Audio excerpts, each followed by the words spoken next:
Bismillahirrahmanirrahim. Assalamualaikum warahmatullahi wabarakatuh.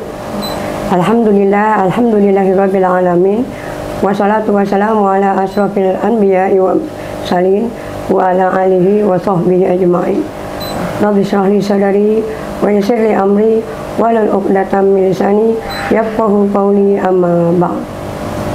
Alhamdulillah, teman-teman semua yang pada pagi hari ini di Jumat Barokah senantiasa diberikan kesehatan, diberikan kekuatan iman Islam, diberikan kekuatan untuk istiqomah dalam ibadah. Insya Allah hari ini kita tetap semangat di dalam kerja kita, di dalam aktivitas hidup kita, karena Allah tidak pernah jauh dari diri kita. Insya Allah. Ibu-ibu, bapak-bapak, teman-teman semua yang saya hormati, hari ini saya kedatangan tamu istimewa yang luar biasa. Saya ingin memperkenalkan diri. Nama saya Tri Handayani, usia saya 52 tahun. Saya tinggal di Jalan Banteng nomor 20, Kranji, Bekasi Barat. Alhamdulillah saya dikaruniai 2 anak laki-laki. Yang pertama Omar Said, dia sudah kuliah di UHAMK Fakultas Bahasa Arab. Yang kedua Haikal Haq, dia sudah kuliah di Universitas Islam Negeri Maulana Malik Ibrahim Malang, ambil Fakultas Hukum Tata Negara. Alhamdulillah hari ini walaupun di tengah kesibukan saya bisa hadir di tengah ibu-ibu, bapak-bapak, mudah-mudahan ada sedikit manfaat dari apa yang saya sampaikan. Qadarullah, Allah memberi saya ujian luar biasa, yaitu penyakit kanker. Saya kena kanker itu dari tahun 1994. Diawali dengan kanker nasofaring. Dalam rentang waktu 10 tahun sampai 2004, saya dianugerahi 6 kanker. Jadi yang pertama kanker nasofaring, yang kedua kanker trachea. Kanker trachea mungkin Bapak Ibu tahu yang ada pipa ya, pipa dipasang, ditanam selama beberapa bulan di batang leher saya.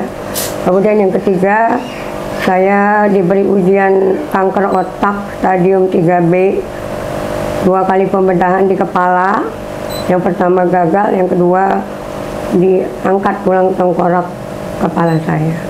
Kemudian yang keempat ada kanker ovarium kanan.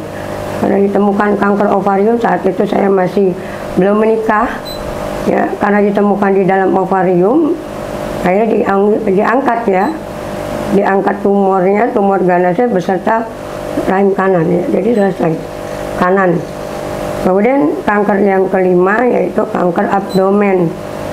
Kanker abdomen itu kanker dinding ya, dinding rahim sebelah kiri. Jadi yang kanan diangkat, yang kiri kemudian dibersihkan karena ada cancer. Dan disitulah saya divonis tidak akan bisa punya keturunan ya, karena hampir 1 tahun saat itu masih sendiri, belum punya suami ya. Disitulah saya divonis tidak bisa punya anak. Kanker yang ke-6 itu barokallah ya, saya katakan barokallah karena memang Allah menguji saya luar biasa ya, yaitu adanya kanker usus besar atau kanker kolon ya. Itu luar biasa karena tumornya itu membesar sampai 6,7 kg ya, ini sangat-sangat luar biasa sakitnya. Nah, dari perjalanan 10 tahun saya menjalani rawat inap, rawat jalan. Kemudian saya menjalani 38 kali sinar radiasi, 172 kali fisioterapi. Saya juga menjalani 6 paket kemoterapi. Kemudian saya juga menjalani imunoterapi. Karena saya beberapa kali menjalani terapi demi terapi, apa yang terjadi Bapak Ibu, kerusakan-kerusakan fisik yang saya alami mulai terasa dari tahun 2010. Jadi yang pertama, mungkin karena radiasi di sekitar wajah ya, karena saya nasofaring, trachea, dan otak. Jadi kepala ini diradiasi 38 kali di sinar. Yang terjadi, gigi saya satu persatu hancur, rontok. Dan hari ini 2022 Februari saya mengalami sama sekali tidak punya gigi. Dan sudah diupayakan oleh para dokter untuk pemasangan gigi palsu, tapi ternyata baru 2 pekan saya pasang, waktu itu tahun 2012, ternyata mengalami pendarahan dan mengalami abses yang cukup serius. Ya, di bawah gigi palsu ini ada gumpalan nanah dan ini sangat membahayakan, dikhawatirkan terjadi kanker mulut karena memang sudah ada bibit kanker dalam tubuh saya. Akhirnya diangkat dan saya di ultimatum tidak bisa lagi memakai gigi palsu baik yang permanen maupun yang tentatif temporari. Nah, itu ya Bapak Ibu. Jadi sekarang saya dikenal dengan panggilan Ustazah Metik, ya, Ustazah tanpa gigi. Ya, kalau sekarang kan ada motor metik, mobil metik. Di Bekasi juga udah ada Bu, Ustazah Metik, Ustazah tanpa gigi. Selain gigi Ibu, saya juga kehilangan rasa, asin, asam, manis hilang. Jadi kalau ibu-ibu mau datang ke rumah saya bawa brownies semanis apapun, saya tidak akan bisa merasakan manisnya. Asin juga saya tidak bisa. Tapi alhamdulillah anak-anak saya suka masakan saya, walaupun saya tidak pernah mencicipinya. Saya sudah, katakanlah udah feeling aja, udah ngasih garam, ngasih gula, udah feeling. Yang penting saya tahu bahwa takarannya ini tidak keluar dari yang sewajarnya. Alhamdulillah mereka suka dan mereka sangat menikmati masakan saya. Alhamdulillah, sekali lagi alhamdulillah. Kemudian THT saya rusak.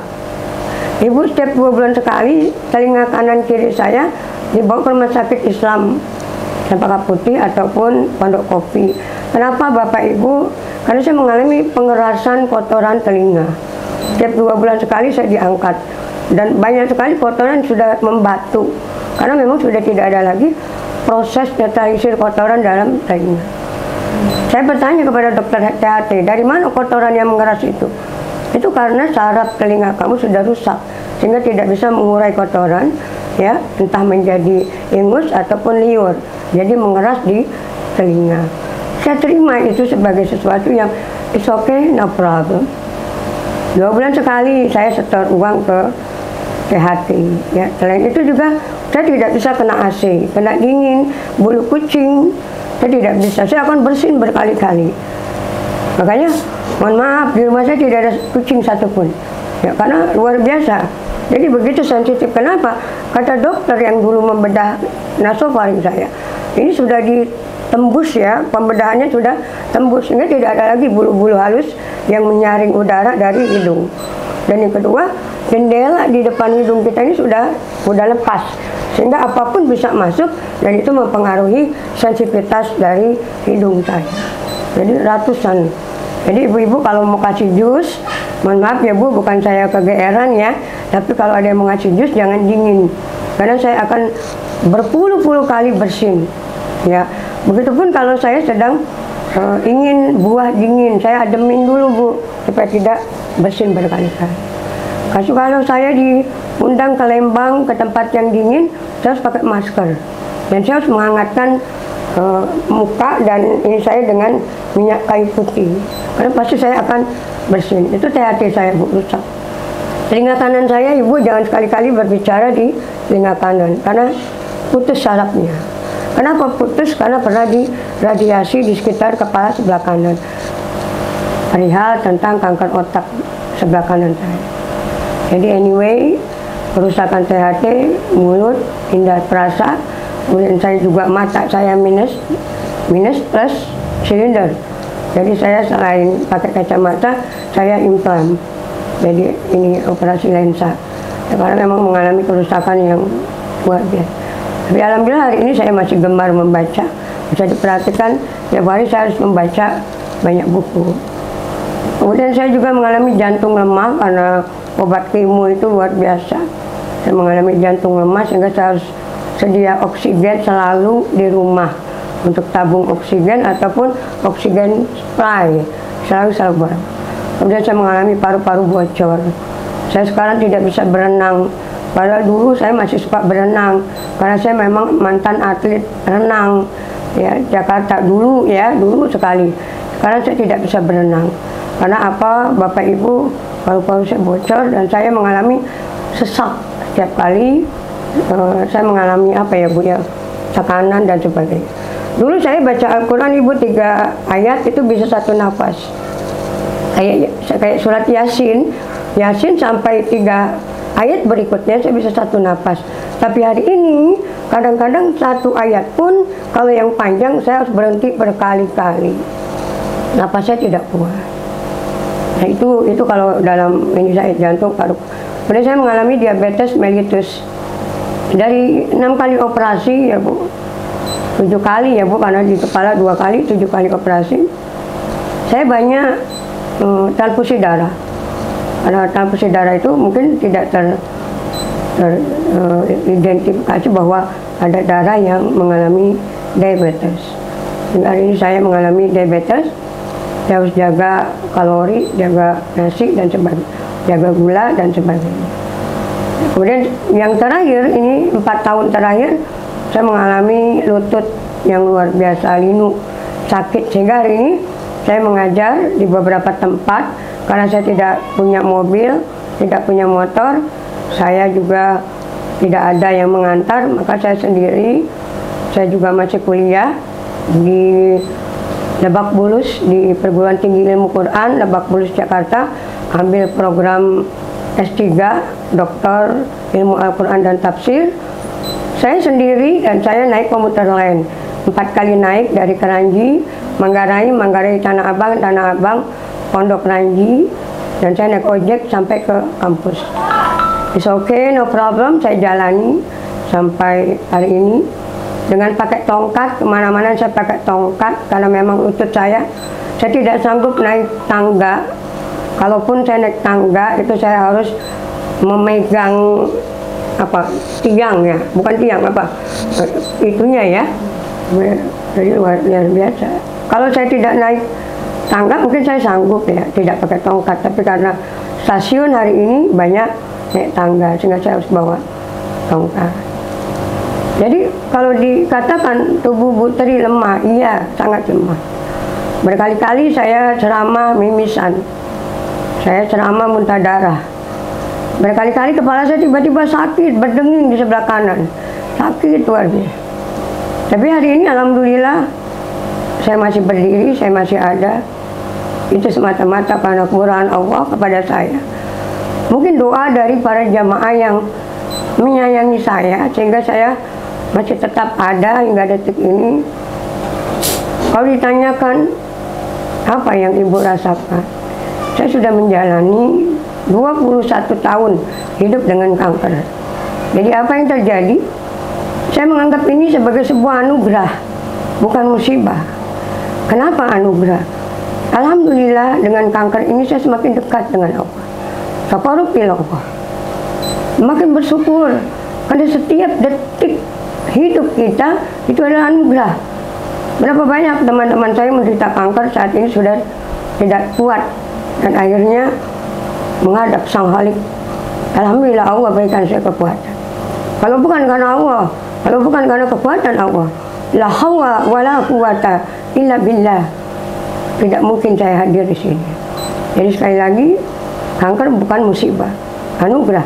Bagaimana mindset kita rubah, bagaimana pola pikir kita rubah, bahwa kanker ini mendekatkan diri kita kepada Allah. Kanker ini adalah tangga merah kita menuju surga. Barang siapa yang ridho atas ujiannya, maka Allah akan ridho kepadanya. Barang siapa yang ikhlas menerima segala ujian dan cobaan, karena sesungguhnya tidak ada ujian dan cobaan kecuali itu adalah bentuk cinta Allah kepada kita. Kemudian Allah akan mengangkat derajat kita dan Allah akan menghapus dosa-dosa kita atas penyakit yang diberikan Allah kepada kita. Fa bi ayyi ala'i rabbikuma tukadziban, nikmat Tuhanmu yang mana lagi yang hendak kita dustakan. Bahkan di dalam penyakit itu ada nikmat, ada penghapusan dosa, ada pengangkatan derajat, ada seleksi Allah kepada kita, layak atau tidak kita menjadi bidadari di surganya kelak. Tidak ada yang mustahil kalau Allah berkenan. Saya sudah divonis mati oleh dokter, tapi hari ini dokter yang memvonis justru lebih dulu menghadap Allah. Saya divonis tidak bisa memiliki keturunan, tapi hari ini Allah berkehendak lain. Allah memberikan 2 anak yang lahir dari rahim saya. saya bisa menyusui, bisa mendidik dan membesarkan mereka hingga detik ini. Apa yang tidak Allah berikan kepada kita? Bertahun-tahun kita sehat, hanya beberapa saat kita diberi sakit, dan sakit itu adalah bentuk cintanya. Kenapa kita harus galau? Kenapa kita harus marah? Kenapa kita harus risau? Karena sesungguhnya di balik penyakit itu ada pelajaran yang luar biasa, ada hikmah, dan itulah tarbiyatullah, tarbiyah Allah kepada kita. Insya Allah. Kalau ditanyakan motivasi, apa motivasi ibu agar tetap kuat, sehat? Apa kiat ibu agar tetap tegar? Yang pertama yang tadi saya katakan, bahwa semakin kita dekat kepada Allah, semakin hati kita menjadi tenang. Jadi bagaimana kiatnya agar kita bisa survive di dalam hidup ini? Ujian manusia tidak hanya sakit. Ujian manusia bisa berbentuk kekayaan, bisa berbentuk anak, bisa berbentuk pekerjaan, pangkat, derajat, kekuasaan. Tapi barang siapa yang dekat dengan Allah, maka baginya tidak ada apa-apa dunia di sisi Allah. Jadi yang pertama, kiat saya agar tetap survive, yang pertama, taqarrub ilallah, dekat sama Allah melalui ibadah-ibadah, baik yang wajib maupun sunnah, melalui zikir-zikir kita kepada Allah, melalui komunikasi kita, melalui tilawah Al-Quran, melalui kedekatan kita kepada Allah. Ala bizikrillahi tatma'innul qulub. Hanya dengan banyak mengingat Allah, hati kita menjadi tenang. Tidak ada yang tidak mungkin. Kalau Allah berkehendak, Allah akan katakan kun fayakun. Maka Pons Dokter mengatakan saya mati, Allah memberikan saya kesempatan hidup hingga detik ini. Pons Dokter mengatakan saya tidak bisa punya anak, saya akan sulit punya keturunan. Tapi Allah sekali lagi membuktikan kekuasaannya. Saya memiliki 2 putra. Walaupun hari ini suami saya sudah dipanggil. Dari 2017 Allah memanggil suami saya. Seorang laki-laki yang menerima saya dengan segala kekurangan. Beliau menerima saya. Beliau tidak pernah komplain. Beliau orang baik. Dan beliau tidak pernah sakit. Beliau bekerja di sebuah rumah sakit swasta di Bekasi. Beliau selalu menjaga kesehatan. Beliau seorang yang vegetarian. Orang yang luar biasa, vegetarian, maaf. Ya, vegetarian, orang yang tidak suka daging, tidak suka kopi, tidak merokok. Tapi beliau yang sehat. Beliaulah yang dipanggil lebih dulu menghadapinya. Ini artinya bahwa kita nggak perlu takut dengan kematian. Oke, banyak penderita kanker yang meninggal, tapi itu bukan salah satu dari jalan Allah. Ada banyak jalan Allah yang bisa kita pilih, yaitu kuat, tegar, berobat, mau melakukan terapi demi terapi. Karena tidak ada yang tidak mungkin. Inna Allaha la yughayyiru ma biqaumin hatta yughayyiru ma bi anfusihim. Sesungguhnya Allah nggak akan merubah keadaan kita. Allah nggak akan merubah nasib kita, kecuali kita sendiri yang berjuang merubah. Benar kita divonis kanker, tapi bukan menyesali, bukan terpuruk, bukan putus asa atas segala takdirnya, tapi kita berjuang, tapi kita berusaha berobat, menjalani terapi demi terapi dengan ikhlas, dengan kesadaran bahwa kesembuhan adalah milik Allah, tapi ikhtiar adalah usaha, upaya, dan pilihan manusia. Yang pertama, taqarrub ilallah. Yang kedua, bagaimana kiat kita agar menjadi orang yang survive dalam menjalani hidup. Hiasi diri kita dengan 2 S. Apa itu Bapak Ibu? Sabar dan syukur. Sabar adalah menahan diri untuk tidak banyak mengeluh. Sabar adalah menahan diri untuk tetap on the track-nya Allah, tetap berada di jalan Allah. Apapun perihnya hidup, apapun pahitnya kehidupan, maka tetaplah ada di jalan Allah. Itulah sabar. Sakit tidak menunda kita untuk sholat. Sakit tidak memberikan kita keluapan untuk melupakan Allah. Justru di sakit itulah kita diuji kesabaran. Syukur adalah membuktikan rasa syukur kita, terima kasih kita atas nikmat yang Allah berikan kepada kita. Wa in ta'udu ni'matallaha la tusyuha. Apabila kita disuruh menghitung nikmat Allah, maka tidaklah sanggup kita menghitung. Perbanyak bersyukur. Syukur. Karena walaupun kita kena kanker, tapi Allah memberikan kekuatan. Walaupun kita diberi ujian hidup yang luar biasa, tapi Allah memberikan kemudahan dalam hidup saya.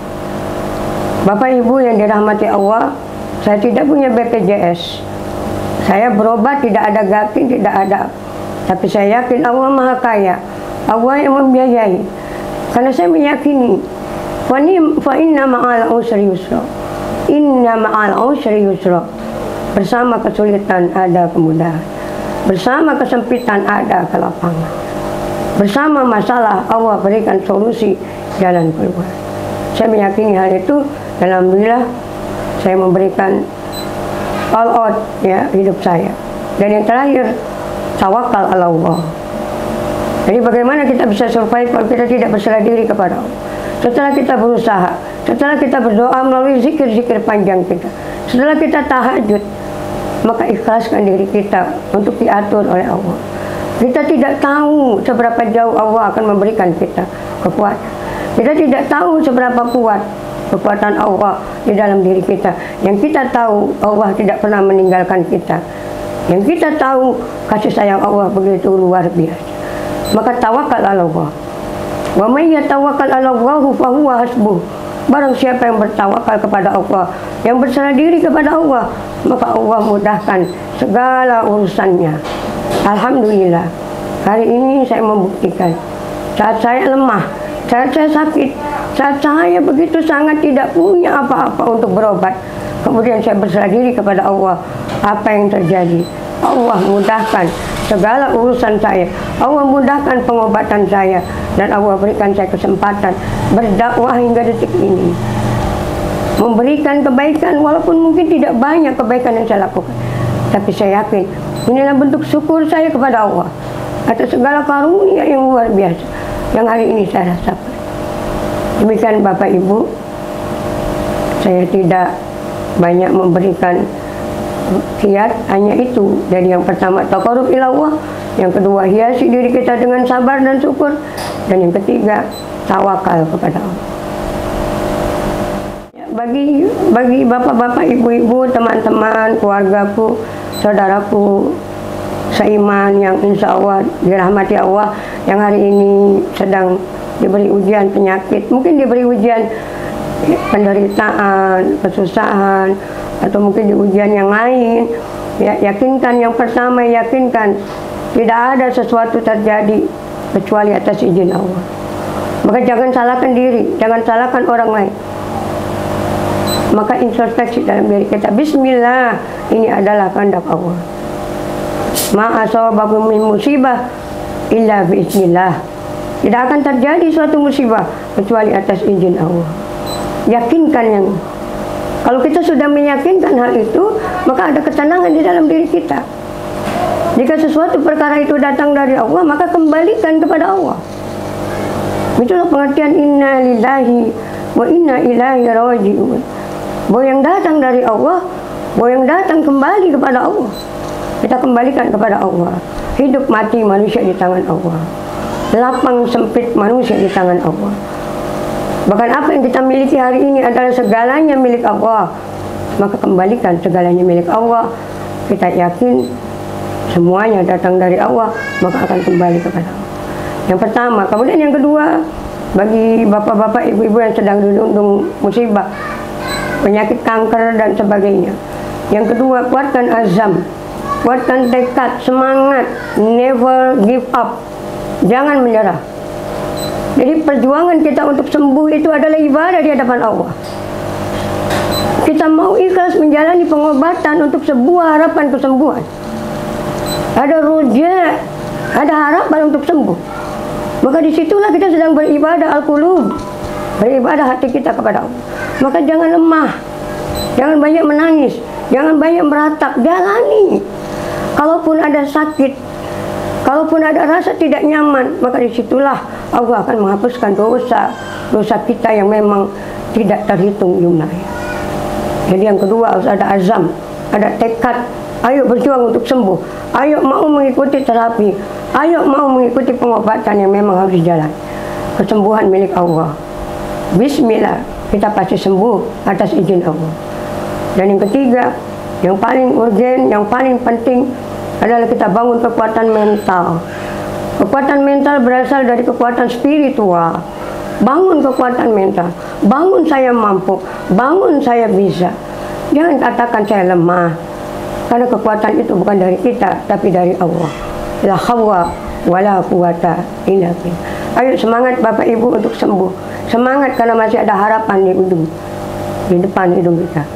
Kalaupun kematian yang Allah tetapkan dalam diri kita, itu pun adalah kematian yang diridhoinya, dan insya Allah surga telah menanti Bapak Ibu. Sekali lagi Bapak Ibu, never give up, keep fight. Tetap semangat, jangan menyerah. Karena orang yang menyerah, orang yang putus asa adalah golongan orang-orang kafir di hadapan Allah. Terus berjuang. Insya Allah kesembuhan akan menjadi milik kita semua. Insya Allah. Demikian Bapak Ibu yang dirahmati Allah. Segala kekurangan datang dari saya pribadi. Al-haqqu min rabbik, kemuliaan milik Allah, kebenaran milik Allah. Billahi taufik wal hidayah, waridha wal inayah. Assalamualaikum warahmatullahi wabarakatuh.